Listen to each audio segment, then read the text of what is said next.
What do you think about Israel? Should it have ever existed? Should it have ever existed, Israel?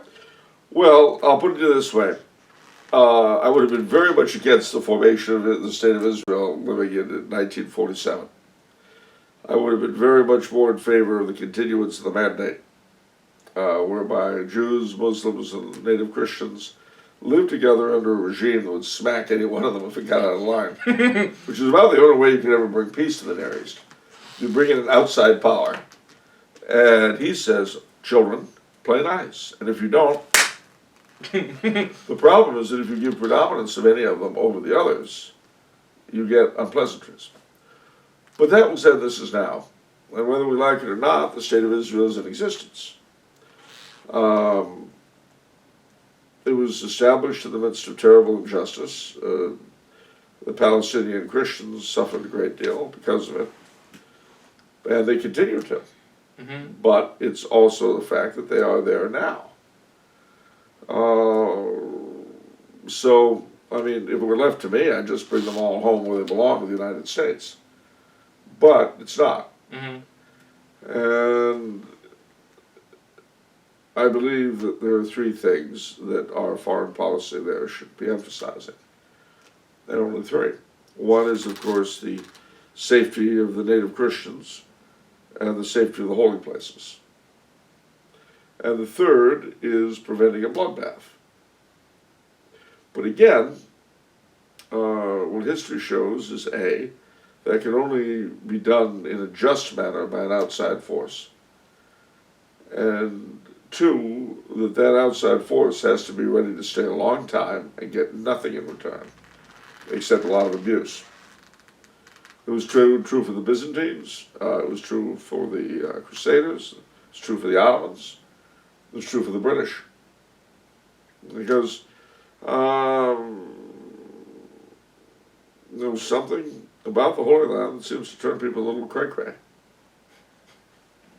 Yeah.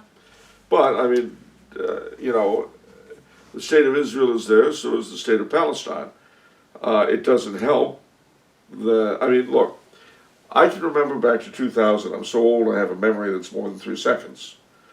And after the signing of the peace treaty, there was a short period of a couple of years where the Israelis and the Palestinians were getting to know one another. You had Israeli and Palestinian scout troops going out together. I mean, and they were getting ready for the big millennium of Christianity. Uh-huh. And this was going to be a huge tourist thing, both in Palestine and Israel. It was wonderful. It was really, really a delight to see that horrible conflict subsiding. Yeah. So what happens? It was too good for the leadership on either side to survive. No, we can't have our own peoples getting to know one another. What would happen to us?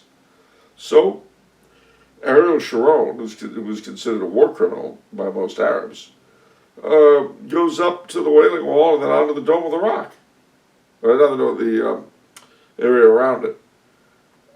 The Arabs are outraged, as everybody with an IQ of over 7 would have known, and that begins the Intifada. And that drama has that brought us all the way down to where we are now. What sort of moron does that? Yeah. Who derails a peace process by an in-your-face sort of it would be like Yasser Arafat hanging out at the Wailing Wall. Yeah.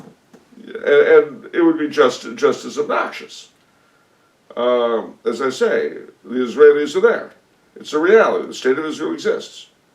The State of Palestine exists, such as it is. Whenever it seems that things quiet down a little bit, we can always start up a Jewish settlement on the West Bank to get things going again.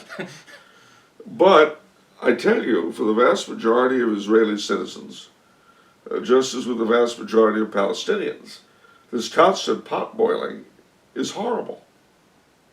Absolutely horrible. But I do not see a way to end it, save one of two things. Eventually, when the West are no longer able to support Israel, as happened with the Latin Kingdom of Jerusalem, a bloodbath. which happened with the Latin Kingdom of Jerusalem. I don't suppose we're going to be getting any apologies to the Muslims about the slaughters in Acre and Tiberias? No? Probably not. No, probably not. Okay. The only other alternative to that kind of a bloodbath is, which the Kingdom of Jerusalem did not get, outside occupation and enforced peace. Which agency would do that enforced occupation, that outside occupation? I don't know who's capable of doing it today. A coalition of powers, the UN, the United States, who knows? But I can tell you it would be a thankless job. Yeah, so no, but that's why no one would do it. So nobody would do it. The only reason why they did it under the Latin Kingdom was because they had a religious conviction about preserving the holy places. Yes. The British did it for a short time, really, because of their victory in World War I. They felt stuck with it. The Ottomans were the Ottomans. So, what do you say about the Ottomans? But anyway, the point I'm making is it's a very plaguey thing, and I don't see a happy ending to this story.